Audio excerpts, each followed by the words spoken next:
Primeiro eu peço a sua inscrição aqui no canal, porque olha, se for depender da nossa grande mídia aí, da imprensa corporativa, você jamais vai saber dessas informações, até porque os patrocinadores deles não deixam que eles falem, viu? A coisa lá tá feia. Tá muito difícil ser comentarista do Globo News, viu? Aí comentaristas gaguejando essa semana para dar notícias positivas do governo Lula. Pois bem, vamos falar agora da geopolítica e de como a Dilma está fazendo história ao lado do Lula. Está fazendo história mesmo. Os dias que estamos aí vivendo estarão nos livros de história do futuro. A Dilma é presidenta do Banco dos BRICS e ela está trabalhando exaustivamente para a expansão dos BRICS. Ela, junto com o governo chinês, aí tem lá o governo russo, o governo brasileiro, o governo indiano e da África do Sul, estão expandindo. E a Dilma conseguiu dar uma invertida nos Estados Unidos, que eu vou falar, eu acho que o Joe Biden deve estar assim, ó, vendo estrelinha até agora, não está entendendo nada. Não foi só a Dilma, mas foram todos os BRICS. Inclusive com grande participação do Lula nisso. O Macron, vou falar com sotaque francês aqui, presidente da França, se convidou para ir à próxima reunião da cúpula dos BRICS, que vai ser em 21 e 22 de agosto. Eu fiquei assim, peraí. A reviravolta foi tão intensa que o governo russo não está acreditando. O governo russo consultou o governo da África do Sul, consultou o governo chinês para ver, peraí, a França quer participar da reunião dos BRICS? Até a França agora quer entrar no nosso barco? A França faz parte do G7. Para quem não sabe, o G7 sempre foi o grupo dos 7 países mais poderosos do mundo, excluindo aí Rússia e hoje China, que não fazem parte do G7. Então, o G7 são todos os países ali que fazem parte de alianças com os Estados Unidos, países ricos. E o que aconteceu é que, em 2021, o PIB somado dos 5 países dos BRICS ultrapassou o PIB somado dos países do G7. E olha que são 7 contra 5. Se você for falar de riquezas naturais e de tamanho de território, aí não tem nem comparação. Se você pegar só a Rússia, nem pega os outros, já tem mais riquezas do que todos os países do G7 juntos. Se você pegar só o Brasil aí, também já tem mais riquezas do que todos eles juntos. E olha que o Brasil ainda nem está explorando o petróleo que descobriu no norte do Brasil. Quando começar a explorar essa nova fortuna aí, entre 12 a 30 trilhões de reais em petróleo, aí o Brasil vai deslanchar ainda mais. Então veja que os BRICS estão em ampla ascensão. Tem mais de 10 países que já aplicaram, já fizeram o seu formulário para participar dos BRICS. Inclusive o novo nome que está sendo usado agora é BRICS Plus, porque não vai ter tanto país que não vai dar mais para ter uma sigla. Hoje são 5, mas daqui a pouco vão ser 15, 20, 30 países, que vai ser uma mega aliança mundial de países em amplo desenvolvimento, enquanto os países do G7 estão indo ladeira abaixo mesmo. O conflito na Ucrânia ajudou essa queda dos países do G7. Foi o maior tiro no pé que já deram, foi começar a alimentar aquilo. Pois bem, o que aconteceu foi o seguinte nas últimas semanas. Os BRICS começaram a ampliar, fizeram empréstimo para a Argentina já aplicou para entrar nos BRICS, já fez ali seu formulário. Países como Irã, Arábia Saudita, Emirados Árabes, que tem muito petróleo, também querem entrar nos BRICS, estão na iminência aí de ter o controle de mais de 80% do petróleo do mundo, sem contar o petróleo que o Brasil achou, contando que esse petróleo vai dar quase 90% do petróleo do mundo nas mãos dos BRICS. Ou seja, os países do G7, da OTAN, aliados dos Estados Unidos e os Estados Unidos não vão ter controle da matriz energética mais poderosa do mundo, que hoje é o petróleo, não vão ter controle, como não tem já, de matrizes energéticas para gerar energia elétrica, como gás natural e outros tipos, vão ter que começar a comprar dos países dos BRICS. Já compram, mas vão ter que começar a comprar de países que estarão numa aliança oposta à aliança deles. Ou seja, esses países vão começar a vender uns para os outros em prioridade. Então, a prioridade desses países que produzem petróleo vai ser o quê? Pô, vamos vender petróleo para os nossos aliados. Ah, mas os Estados Unidos estão precisando. Pô, que produz o seu?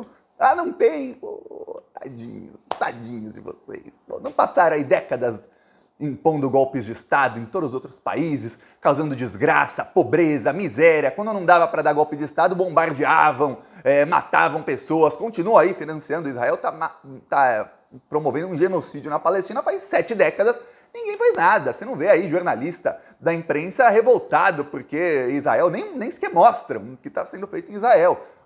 Tem várias guerras aí. O país que mais causou guerras na história da humanidade e que mais matou gente os Estados Unidos aí no último século. E nesse também, né? Só nesse século teve já guerra no Iraque, golpe de Estado com guerra civil na Líbia, na Síria, quer dizer, eles estão vendo guerra, onde dá para ter uma guerra, eles inventam ali uma guerra nova. Pois bem, o que acontece é que você começa a plantar desgraça por décadas e décadas e décadas para manter a sua hegemonia, chega um momento que esses países que estão vivendo na desgraça falam, peraí, vamos nos unir. A gente vai se unir contra o imperialismo desses caras aí. Lembrando, os Estados Unidos promoveram mais de 60 golpes de Estado, aí eu tô falando dos últimos 40 anos. Se eu começar a contar dos anos 50 para cá, não tô nem contando os golpes de 64 no Brasil, os golpes da América Latina, não, falando dos últimos 40 anos, viu? Desde o começo dos anos 80 só. São vários, são dezenas de golpes de Estado só nessa década aí. Tivemos já no Peru, na Bolívia, no Brasil, em Honduras, no Paraguai. Só para falar da América, hein? Só para falar da América. E eu ainda estou esquecendo alguns. Na Bolívia teve um golpe de Estado. Quer dizer, são vários. Vários. Na Europa, tentativa na Turquia, teve na Ucrânia, aí em vários outros países, no Oriente Médio, na Ásia. Só isso aí nos últimos 15 anos, tá?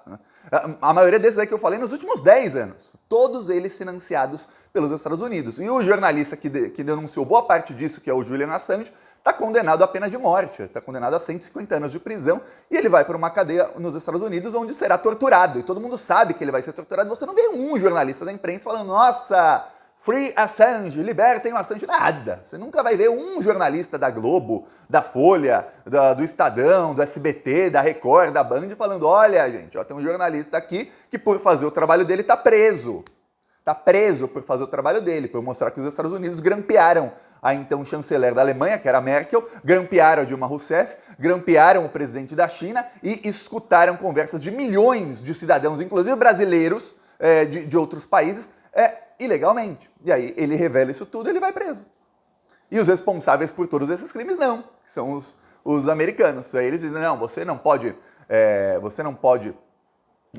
colocar ali para o público ver documentos que estavam sob sigilo. Então isso é crime nos Estados Unidos, então mesmo ele não estando lá foi preso. Nossa, é assim que funciona a democracia e a liberdade de expressão dos Estados Unidos. Então, o que acontece? O conflito na Ucrânia está caminhando para um fim que vai ser bem trágico para a Europa, porque nos últimos dias, o que aconteceu? Uma investigação que foi feita descobriu que um mega gasoduto que chama Nord Stream, tem dois gasodutos, um chama Nord Stream e outro Nord Stream 2, que levam gás da Rússia para toda a Europa. Teve uma explosão nesse gasoduto. A princípio, a imprensa começou a culpar a Rússia. Como é que a Rússia explodiu o gasoduto que eles mesmos fizeram, né? E que é para eles venderem gás, é uma coisa de maluco. Tá, aí depois não colou a versão, obviamente, então tentaram abafar o caso, só que agora prova-se que quem explodiu isso foi a OTAN, gente ligada aos Estados Unidos.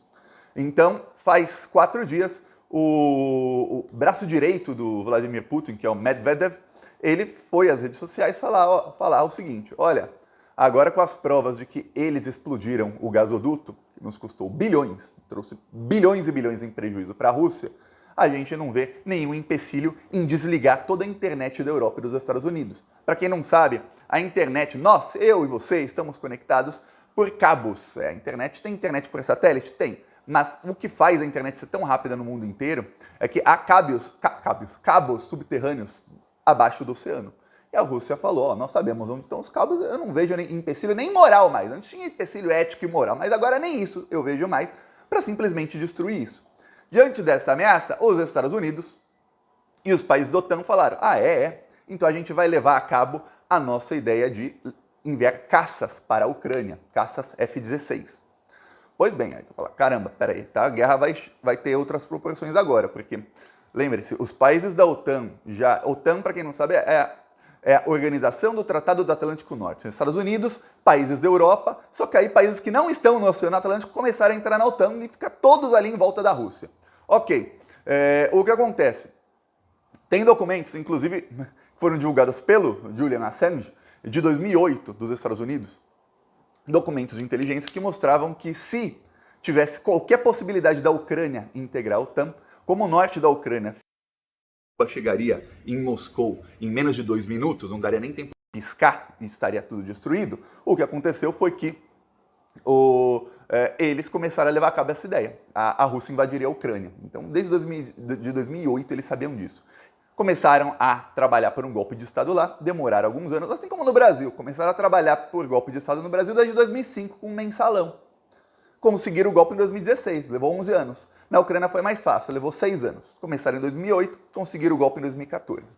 Desde então, para quem não sabe, a região que está mais ao leste da Ucrânia ali, que é a parte mais próxima da Rússia, aquele pessoal se considera russo. Eles se consideram russos. Teve um plebiscito lá em 2015 em que 91% da população quis se anexar à Rússia. Obviamente o governo ucraniano não queria perder território e falou não.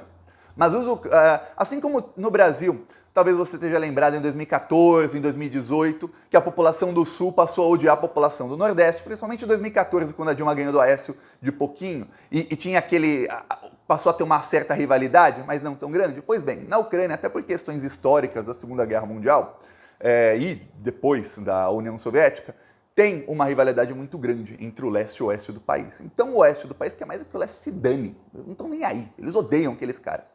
Pois bem, é lá que está tendo hoje todo o conflito. Se os países que já gastaram 50 bilhões de dólares para financiar esse conflito todo, quer dizer, estão dando tiro no pé atrás de tiro no pé, aumentando a inflação, a Europa vive a maior inflação aí das últimas décadas, os Estados Unidos também, maior inflação das últimas décadas, o resto do mundo também pagando o preço com inflação alta, agora no Brasil que está caindo por causa da gestão do Lula, mas todo mundo pagando o preço do conflito que está ali. Ok. Aí o que acontece? O presidente da Rússia falou 2 dias atrás, olha, se esses caças forem enviados, eles serão destruídos. Eu mostrei aqui na semana passada que a OTAN enviou tanques de última geração, os melhores que eles têm para a guerra, e esses tanques não chegaram nem sequer a lutar. Eles foram todos destruídos antes, não chegaram nem à linha de frente, quer dizer, dinheiro no lixo. Bilhões e bilhões de dólares jogados no lixo. Assim, você manda os tanques estão indo, caminhando ali em direção ao combate, antes de chegar lá, pum, destrói tudo. A Rússia destruiu, cada tanque aí de 25 milhões de euros foi destruído com drones. A Rússia destruiu com drones que custam menos de 20 mil dólares, destruindo tanques de 25 milhões de euros. Mas, pô, tem coisa errada aí na estratégia desse pessoal. Aí começaram a ventilar a possibilidade de enviar caças para o conflito, mas que esses caças ficariam num aeroporto na Polônia ou em algum lugar da União Europeia, não num aeroporto na Ucrânia. O presidente da Rússia falou, se esses caças forem enviados para a guerra, para matar cidadãos russos, para matar soldados russos, nós vamos destruir os caças, mas eles não vão chegar a entrar em combate assim como os tanques, nós vamos destruí-los no aeroporto ainda. Se eles ficarem no aeroporto que está dentro da União Europeia, eu não vou ter outra escolha senão explodir toda a Europa. Aí ficou todo mundo assim, epa, epa, epa. Diante disso, o presidente da França liga para o presidente da África do Sul e fala, olha, eu quero participar da reunião dos BRICS. Eu tô com vocês. Esquece aí, ó, G7, isso aí, gente. Pô, tô com vocês, gente. Tamo junto. Sou amigo do Lula, gente. Sou amigo do Lula.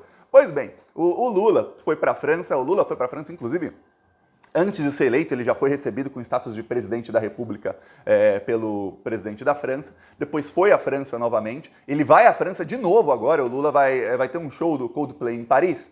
E o Coldplay, banda super famosa, convidou o Lula para discursar no meio do show. Presidente com moral é outra coisa, né? O cara vai para Paris, aí a banda, uma das mais famosas do mundo, fala, pô, você não quer discursar no meu show? Aí o Coldplay se convidou para fazer um show em Belém do Pará, onde vai ser a COP26, que vai ser o evento do clima, vai ser em Belém do Pará, e o Coldplay se convidou para fazer um show lá também. Aí o Papa ainda falou, eu também quero ir. Tá boa as alianças do Lula, tão boas. Então o Lula vai para Paris e inevitavelmente ele vai falar com o Macron. E o Macron está ensaiando uma mudança de lado da França. É o primeiro país europeu que está pensando assim, peraí, tô dando tiro no pé aqui. Vai dar ruim para todo mundo isso aí, vai dar ruim para todo mundo. A gente está lutando com um país que tem armas muito mais sofisticadas que as nossas. Eles não mostraram nem 10% das armas que têm. Eles estão ali no conflito e tudo mais, parte da imprensa fala, estão tendo prejuízo. Todo mundo tem prejuízo, todo mundo está tendo prejuízo. Aí ele fala, peraí, tem países que estão em ascensão, tem países que estão em franca queda. Esses países que estão em franca decadência estão abrindo margem para a extrema-direita se eleger. Eu já falei aqui, nos Estados Unidos o Biden está com 54% de rejeição. E 46, 45, tem ali umas pessoas indecisas, 40 e poucos de aprovação. Quer dizer, não está boa a aprovação. Eu vou até ver o número aqui. Pior do que eu falei, 54,5 quase de rejeição e apenas 40 de aprovação. Esse aí é o Joe Biden. Tá ruim a coisa para ele, quando você vê o gráfico, tá a rejeição indo para cima e a aprovação indo para baixo. E a extrema-direita ganhando força em quase todos esses países. Aí o Macron, que tem também, foi quem ganhou a eleição mais apertada lá na Europa, falou, peraí, eu tenho que fazer aliança com quem tá bem. Chegou no nível em que até o governo russo se reuniu com o governo chinês para falar, esse cara não é um cavalo de Troia.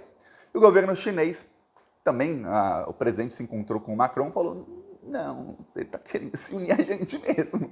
Ele está percebendo, pelas conversas que tivemos, o presidente da França percebeu que a coisa vai ficar ruim para eles. Eu vou falar, se a França muda de lado, ou pelo menos sai do lado de lá e começa a ignorar as decisões de lá e não estar mais sendo um fantoche das decisões do imperialismo americano, porque hoje o imperialismo norte-americano não consegue mais fazer o que fazia 4, 5 anos atrás com os países em desenvolvimento, porque eles estão fazendo alianças fortes. Então eles começaram a usar o imperialismo com os europeus. É a primeira vez, assim, nas últimas décadas pelo menos, que você vê os Estados Unidos mandando nos europeus e os líderes europeus todos obedecendo como cachorrinhos. E o Macron falou, peraí, eu vou parar. Tem um lado em ascensão, vou pro lado que está em ascensão. Se ele vai, eu vou falar, abre a porteira. Os Estados Unidos vão ficar completamente isolados nos planos deles. E aí, pela primeira vez, você vai ver a ordem mundial mudando completamente. Isso tudo envolve negociações, muitas delas financeiras, e aí falamos de trilhões, não é bilhão, não, é trilhões. O PIB dos países dos BRICS são, junto, mais de 20 trilhões de dólares. Os países que estão para entrar nos BRICS, juntos também têm 15, 16 trilhões de dólares de PIB juntos. Então estamos falando de negociações trilionárias, é número pra caramba, pra Dilma ficar lendo, hein? É muito número.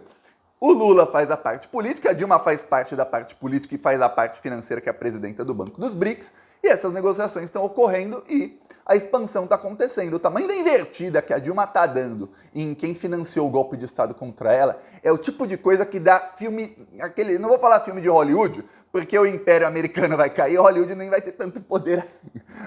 É filme, é para filme. Ela vai lá, é presa pela ditadura imposta pelos Estados Unidos lá nos anos 60, se torna presidenta, sofre um golpe imposto pelos Estados Unidos, agora provado por A mais B pela Vaza Jato, que realmente teve dedos dos americanos, e aí se torna presidenta do Banco dos BRICS e é uma das principais responsáveis pela derrocada do Império Norte-Americano. Olha que história bonita que tá para ser feita. Esperamos aí que também tenha paz ali no conflito, mas os Estados Unidos querem enviar mais arma, mais arma, mais arma. Se tem mais arma, não tem paz. Veremos o que vai acontecer. Eu peço sua inscrição no canal. Falou!